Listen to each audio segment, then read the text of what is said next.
குறைந்த விலை நிறைந்த தரம் தங்கள் தேவைகள் அனைத்தும் ஒரே இடத்தில் ஜெயச்சந்திரன். விமர்சனங்களின் அங்கீகாரமும் பெற்றோர்களின் பாராட்டுகளும் நிறைந்த பாராஷூட் இப்போது உங்கள் Disney plus Hotstar. GT Holidays, South India's #1 travel brand. You know you are special when you're with GT Holidays.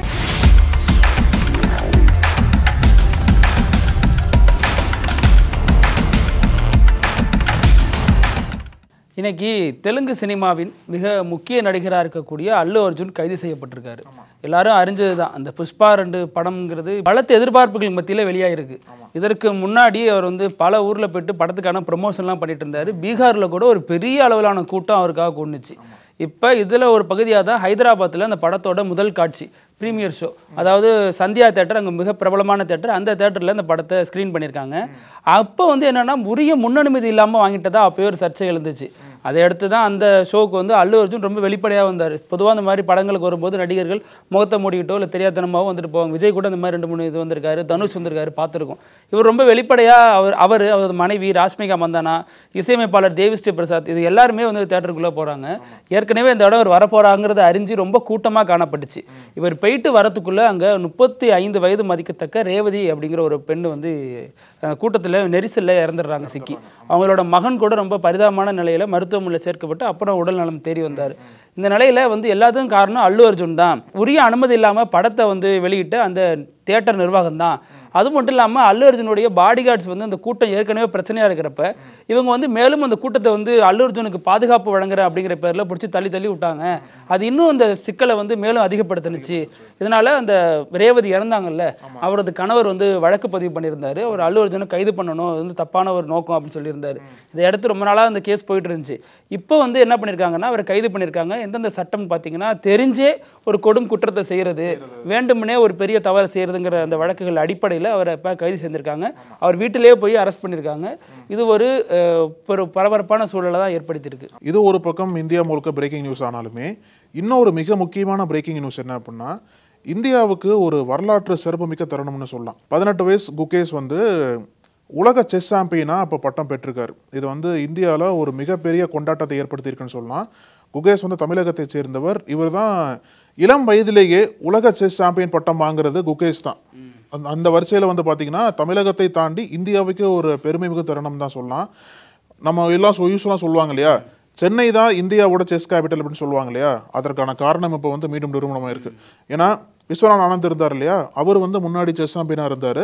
அதுக்கப்புறம் மிக முக்கியமான செஸ் பிளேயர்ஸ்லாம் இங்கே இருக்காங்க தமிழ்நாட்டில் பொறுத்த வரைக்கும். இப்போ பிரக்னானந்தா, அவங்களோட சகோதரி வைசாலி.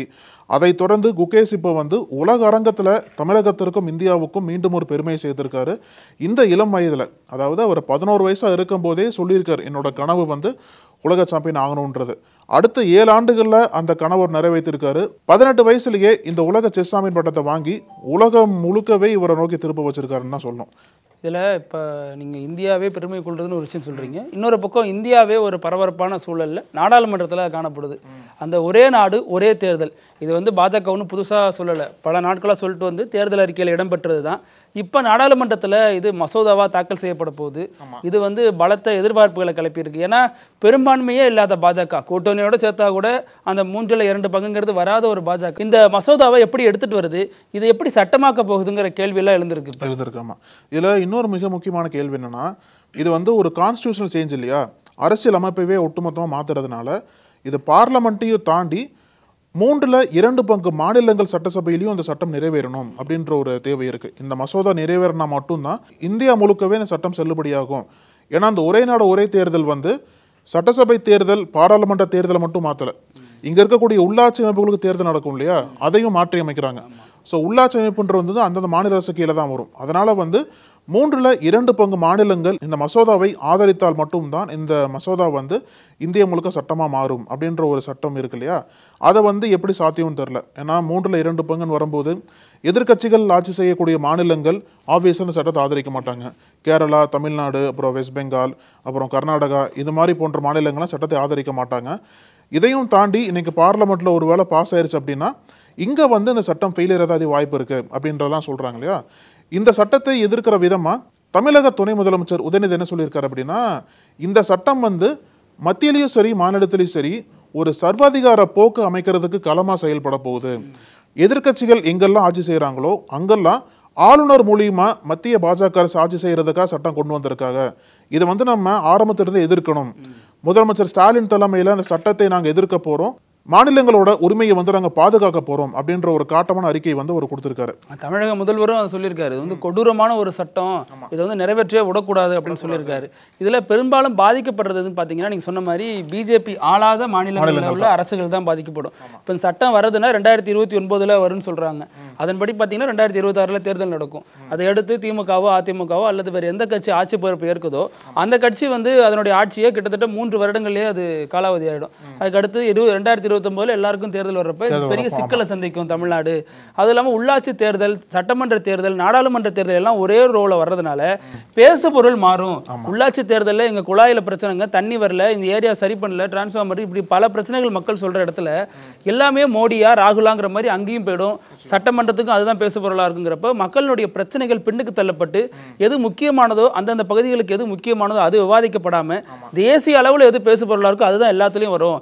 இது ஒரு பெரிய சிக்கல் அப்படின்னு சொல்றாங்க. அதே சமயம் பிஜேபி இந்த திட்டத்தை எப்படி எல்லாம் செயல்படுத்தும் தெரியுமா அப்படின்ட்டு இப்ப எதிர்க்கட்சிகள்லாம் சொல்றாங்க. குறிப்பா என்ன சொல்றாங்கன்னா, வந்து நீங்க எல்லாருமே இப்ப என்ன சொல்றோம், இது வந்து பிஜேபியோட கூட்டணி கட்சிகளை சேர்த்தா கூட இந்த பங்களிப்பு வரல, இவங்க வந்து வெளியில உள்ள கூட்டணிகளுக்கு தான் ஆதரவு கேட்கணும், வெளியில உள்ள எதிர்க்கட்சிகள்ட்ட ஆதரவு கேட்கணுங்கிறாங்க.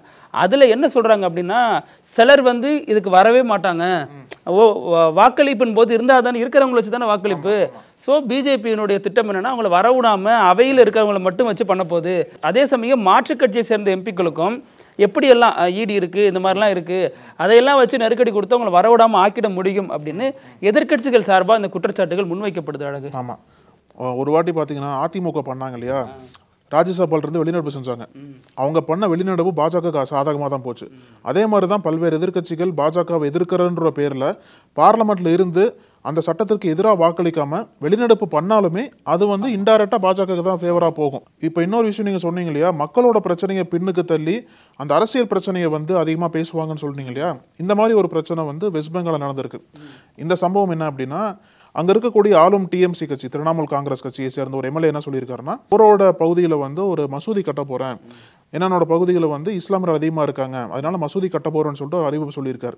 அது வந்து ஓகேனா மைனாரிட்டி அங்கே அதிகமாக இருக்காங்க, அவங்களுக்கு தேவைன்னு சொல்லிட்டு சொல்லலாம். ஆனால் அதுக்கு கவுண்டர் பண்ற விதமா அந்த பகுதியை சேர்ந்த பாஜக தலைவர் என்ன சொல்றாரு அப்படின்னா, நீங்க மசூதி கட்ட போறீங்களா, நாங்க ராமர் கோயில் கட்ட போறோம் அப்படின்ற ஒரு இதை கொளுத்தி போட்டிருக்காரு. என்ன சொல்றாருன்னா, இந்த ஆண்டு தொடக்கத்தில் அயோத்தியா கோயில் திறந்து வச்சாங்க இல்லையா, அதே நாளில் அடுத்த ஆண்டு இந்த பகுதியில் நாங்கள் ஒரு புதுசாக ராமர் கோயில் கட்ட போறோம், இந்த கோவில் கட்டுறதுக்கு ஒரு 10 கோடி ரூபாய் செலவாகுன்ற மாதிரி அறிவிப்பு கொடுத்திருக்காரு. ஸோ இவர் மசூதி கட்டுறேன்னு சொல்ல போக அதுக்கு கவுண்டர் கொடுக்குற விதமா இவர் ராமர் கோயில் கட்டுறேன்னு சொல்ல போக இந்த மதவாத பிரச்சனை வந்து பாஜக இப்படிலாம் கொண்டு போகுது அப்படின்ற ஒரு உதாரணமா இது அமைஞ்சிருக்குன்னு சொல்லலாம். இப்போ நம்ம தமிழ்நாட்டில் மகளிர் உரிமை தொகை மாதம் 1000 ரூபா கொடுக்குறாங்க இல்லையா, இந்த திட்டம் வந்து இங்கே வந்து எதிர்க்கட்சிகள்லாம் விமர்சிச்சிச்சு. இது ஒரு இலவச திட்டம், இது வந்து ரொம்ப மக்களை வந்து ரொம்ப சோம்பேறி ஆக்குது அப்படி இப்படி விமர்சிச்சாங்க. ஆனால் இது எந்த அளவுக்கு எஃபெக்டிவ்ஃபுல்லான திட்டம் அப்படிங்கறது அடுத்தடுத்த மாநில தேர்தல்களில் பல்வேறு பாஜக உள்ளிட்ட ஆமா அப்ப நம்ம பார்க்க முடியாது. நம்ம இதுல கூட பார்த்துருக்கோம், ஹரியானா பார்த்துருக்கோம், மகாராஷ்டிரால அது பேசு பொருளானுச்சு. இப்ப என்னன்னா அதை டெல்லி வரைக்கும் கொடுக்கவே ஆரம்பிச்சிட்டாங்க. ஆமா, அதை வச்சுதான் பாஜக ஒரு பெரிய நம்பிக்கையா அந்த தேர்தலை பார்த்தாங்க. ஆமா, இப்ப என்னன்னா டெல்லியில ஆம் ஆத்மி கட்சி ஆட்சி செய்யுது. அந்த 2 முறையா அவங்க தான் வெற்றி பெற்று ஆட்சியில் இருக்காங்க. அடுத்து 3வது முறையா ஹாட்ரிக் வெற்றியை பதிவு பண்ணணுங்கிறதுக்காக ரொம்ப தீவிரமா முனைப்போட இருக்காங்க. டெல்லி மாநில முதல்வராக கூட இப்ப அதிர்ச்சி தான், ஒரு பெண் தான் இருக்காங்க. இந்த நிலையில தான் பெண்களுக்கு ஆதரவான ஒரு திட்டத்தை அரவிந்த் கெஜ்ரிவால் அறிவிச்சிருக்காரு. குறிப்பா அந்த மாதந்தோறும் 1000 ரூபாய் திட்டம். அது அறிவிச்சுட்டு என்ன ட்விஸ்ட் வைக்கிறாருன்னா, எலெக்ஷன் வரப்போகுது, அதனால இப்போ அந்த 1000 ரூபாய் தர முடியாது, எலெக்ஷனுக்கு அப்புறம் அந்த 1000 ரூபாய் உங்கள் அக்கௌண்ட்டில் வரும், நீங்கள் இப்போ வர வெள்ளிக்கிழமையிலேருந்து அதை பதிவு பண்ணீங்க, ஆனால் எலெக்ஷனுக்கு அப்புறம் பார்த்தீங்கன்னா 2100 ரூபாயா அந்த அந்த காசு வந்து உயர்த்தப்படும் அப்படின்னு ஒரு பெரிய ஒரு அணுகுண்டை தூக்கி போட்டிருக்காரு அரசியலில். இது பெரிய குழப்பமாக இருக்கு. 1000 2100 இப்போதைக்கு 1000 அறிவிச்சிருக்காராம். அந்த 1000 வந்து இவங்க தேர்தல் சமயத்தில் தர முடியாதுங்கிறதுனால தேர்தல் முடிஞ்சு உங்களுக்கு தருவோம், தேர்தல் முடிஞ்சு நாங்கள் தர்றதுனா 2100 அதிகரிக்கப்படும் அப்படிங்கிறாரு. எனக்கு தெரிஞ்ச தேர்தல் முடிஞ்சு முதல் 2 மாதம் 1000 கொடுத்துட்டு அதுக்கப்புறம் உயர்த்துவாங்கன்னு நினைக்கிறேன். அதுக்கு பேர் 2200 சொல்லிட்டு சொல்லிடலாம்ல, அதுதான் எனக்கு புரியல. அது அப்படிதான் அவர் அறிவிச்சிருக்காரு தொடர்ந்து. இதுல என்ன அப்படின்னா, இதை வந்து பிஜேபிக்காரங்க விமர்சிக்கிறாங்க. ஏற்கனவே வந்து அரசுகிட்ட நிதி இல்லை, இது எப்படி பண்ண போகுது அப்படின்னு. அப்ப அரவிந்த் கெஜ்ரிவால் என்ன சொல்றாரு அப்படின்னா, ஏற்கனவே நான் வந்து இலவச மின்சாரம் தருவோம்னு சொன்னேன், நீங்க எல்லாம் கிண்டல் பண்ணீங்க, நான் இப்ப அதை சாதிச்சு காட்டிட்டேன், நான் வந்து ஒரு மந்திரவாதி, ஒரு கணக்கு மந்திரவாதி, இது பிஜேபி காரங்களுக்கு நல்லா தெரிஞ்சு வச்சுங்க அப்படின்னு சொல்லியிருக்காங்க. அதுக்கு கவுண்டர் கொடுக்குற விதமாக பிஜேபி என்ன சொல்கிறாங்கன்னா, ஐயா அரவிந்த் கெஜ்ரிவாலே, நீங்கள் இப்படி தான் பஞ்சாபில் ஒரு 1000 ரூபா தரேன்னு சொன்னீங்க, இன்னைய வரைக்கும் அந்த தரல, உங்களுடைய ஏமாற்று வேலையெல்லாம் பஞ்சாபோட நிறுத்திடும், டெல்லி மக்கள் ரொம்ப சுதாரிப்பானவங்க, அவ்வளோ சீக்கிரம் ஏமாற்ற முடியாது அப்படின்னு சொல்கிறாங்க. என்ன இருந்தாலும் இந்த 1000 ரூபா திட்டம்ங்கிறது பெண்களை, அங்கே வந்து 60% பெண்கள் இருக்காங்கன்னு சொல்கிறாங்க, அவங்கள குறி வச்சு தான் அதை முன்னகர்த்துறாரு. இது ஒரு தேர்தல் வெற்றியாக கிடைக்க வாய்ப்பு அதிகம் அப்படிங்கிற வகையில் பார்க்கப்படுது. ஆமாம். இன்னொரு பக்கம் வந்து மகாராஷ்டிரா இல்லையா, மகாராஷ்டிரா வந்து ஒரு வகையில் அந்த அரசியல் குழப்பம் கொஞ்சம் ஓய்ந்து மீண்டும் ஒரு விதமான விவாதத்தை ஏற்படுத்துகிற விஷயம் என்ன அப்படின்னா, அங்கே இருக்கக்கூடிய அமைச்சரவை ஒதுக்கீடு தான். இப்போ தேவேந்திர ஃபட்னாவிஸ் இருக்கார் இல்லையா, ரீசெண்டாக டெல்லிக்கு போனார். டெல்லிக்கு போயிட்டு ஜனாதிபதியை பார்த்தாரு, துணை ஜனாதிபதியை பார்த்தாரு, JP நட்டா, மோடி, அமித்ஷா, பல்வேறு தலைவர்களை பார்த்து சந்திச்சுட்டு வந்திருக்காரு. இப்போ அங்கே வந்து டெல்லியில் முக்கியமான அஜெண்டாவே என்ன அப்படின்னா அமைச்சரவை ஒதுக்கீடு பற்றி தான் பேசியிருக்காங்க. அங்கே யாருக்கு என்னென்ன அமைச்சரவையில் கொடுக்கணும் அப்படின்ற மாதிரி பேசி போயிருக்கு. முன்னாடியே வந்து ஏக்நாத் ஷிண்டே வந்து பெரிய கோரிக்கை வச்சிருந்தார், எனக்கு வந்து உள்துறையும் கொடுக்கணும், அதையும் தாண்டி நிதித்துறையும் கேட்டதா பல்வேறு செய்திகள்லாம் சொன்னாங்க. ஏக்நாத் ஷிண்டேக்கு வந்து 2 துறையும் கேட்குறாருன்னு சொல்லிட்டு செய்திகள்லாம் சொன்னாங்க இல்லையா. இப்போ வந்து ஒரு முடிவு கொண்டதா சொல்கிறாங்க, அமைச்சரவை பட்டியல் ரெடி ஆயிடுச்சுன்னு சொல்லிட்டு ஃபட்னாவிஸே சொல்லியிருக்காரு. ஆனால் எப்போ அதை வெளியிடப்படும், எப்போ அமைச்சர்கள் வந்து பதவி ஏற்றுக்குவாங்கன்ற கேள்விக்கு வந்து சரியாக பதில் ஒன்றும் கிடைக்கல. ஃபர்ஸ்ட் டிசம்பர் 16ன்னாங்க, இப்போ மீண்டும் தள்ளி போக வாய்ப்பு இருக்கா, எப்போ அந்த லிஸ்ட்டை வந்து வெளியிட போகிறாங்கன்ற ஒரு கேள்வி எழுந்திருக்கு. இன்னொரு பக்கம் வந்து என்னதான் பிஜேபி வந்து வெளியில் மெயின்டைன் பண்ணாலும், அதாவது எங்களுக்குள்ள எந்த சண்டையும் இல்லை, எல்லா ஒற்றுமையாக தான் போயிட்டு இருக்கு மெயின்டைன் பண்ணாலும், உள்ளுக்குள்ள வந்து பல்வேறு விவாதங்கள், பல்வேறு குளறுபடிகள் போயிட்டு இருக்கிறது தான் நமக்கு தெரிய வருது. அதனாலதான் முதல்வராக பொறுப்பேற்கிறதுல இவ்வளவு தாமதம் வந்துச்சு. இப்போ அமைச்சரவையில் இவ்வளவு தாமதம் வருது. இந்த ஏக்நாத் ஷிண்டேவை சமாளிக்கிறதுக்கு இந்த அளவுக்கு சிக்கல் இருக்கு போல பாஜக. ஆமா, அழகு. இது வினோத செய்தி. இதுல வந்து உங்களுக்கு ஒரு கேள்வி கேட்கிறேன். ட்ரைகோபேஜியா அப்படின்னா என்னன்னு தெரியுமா? ட்ரைகோபேஜியாவா? அது வந்து பொதுவா ஒரு நோயின்னு சொல்றாங்க. இது வந்து குறிப்பாக வந்து அதிக அளவில் பாதிக்கப்படுறது பெண்கள் தான், அதுலேயும் இளம் வயதில் உள்ள பெண்கள் தான் அதிகம் பாதிக்கப்படுறாங்க அப்படின்னு சொல்லப்படுது. சமீபத்தில் கூட ஒரு செய்தி பார்த்துருப்போம், ராஜஸ்தான் ஜோத்பூரில் ஒரு பொண்ணோட வயிற்றுல இருந்து 3 கிலோ அளவுள்ள முடி எடுத்திருக்காங்க அப்படின்னு சொல்லிட்டு. அது எப்படி இந்த முடி போய் வயிற்றுக்குள்ளே சிக்கும் அப்படின்னா, அதுக்கு தான் ட்ரைகோபேஜியான்னு சொல்கிறாங்க. அந்த நோயால் பாதிக்கப்பட்டவங்க கொஞ்சம் மனநலம் பாதிக்கப்பட்டவங்களாகவும் இருப்பாங்க. அவங்கள பல பேர் வந்து தன்னுடைய முடியை பிச்சு சாப்பிடுவாங்களாம். முடியை வந்து அடிக்கடி வந்து அது சாப்பாடை விட அதிகம் முடியை எடுத்துப்பாங்களாம். ஆனால் அதனால் அந்த பரிசோதித்த மருத்துவர்கள் என்ன சொல்கிறாங்கன்னா, அவங்க உடல் ரீதியாக எந்த விதமான பாதிப்பும் இல்லை, வாந்தி வந்திருக்கு, இந்த மாதிரி பிரச்சனை வந்திருக்கு, ஆனால் இது வந்து ஒரு வினோதமான பிரச்சனை தான், இது வந்து நிறைய பேருக்கு அது பாதிப்பு இருக்குது, இது வந்து அவங்க அதிக அளவில் அவங்க சாப்பிட்ருக்காங்க, குறிப்பாக வந்து இந்த முடியை செரிக்கிற அளவுக்கு குடலுக்கு அந்த தன்மை கிடையாது, அதனால் அது சேகரித்து வச்சு ஒரு கட்டத்தில் பெரிய பிரச்சனை ஆகிடுது. 3 கிலோவுக்கு முடினா பார்த்துங்க எத்தனை வருஷமாக தின்னுருப்பாங்க அப்படின்னு. இது வந்து ஒரு வினோதமான நோயாகவும் இருக்குது, ரொம்ப அறியப்படாத ஒரு பிரச்சனையாகவும் இருக்குது. ஓகே பிரித்திவ், இன்னைக்கு நம்ம நிறைய விஷயங்கள் பற்றி பேசணும், நம்ம தொடர்ந்து பேசலாம். நன்றி. நன்றி அழகு. நக்கீரன் டிவிக்கு சப்ஸ்கிரைப் செய்யுங்கள். உங்கள் ஆதரவே எங்கள் பலம். ஆசிரியர்களுக்கு நண்பனாகவும் மாணவர்களுக்கு ஆசானாகவும் திகழும் தேர்வு வழிகாட்டி. ஒவ்வொரு பாடத்திற்கும் அனுபவமிக்க ஆசிரியர்களின் துல்லியமான தெளிவான விடைகள். CNC இருக்கு, தேர்வு பயம் எதற்கு? இது தீரன் பப்ளிஷிங் ஹவுஸ் விற்பனை வெளியீடு.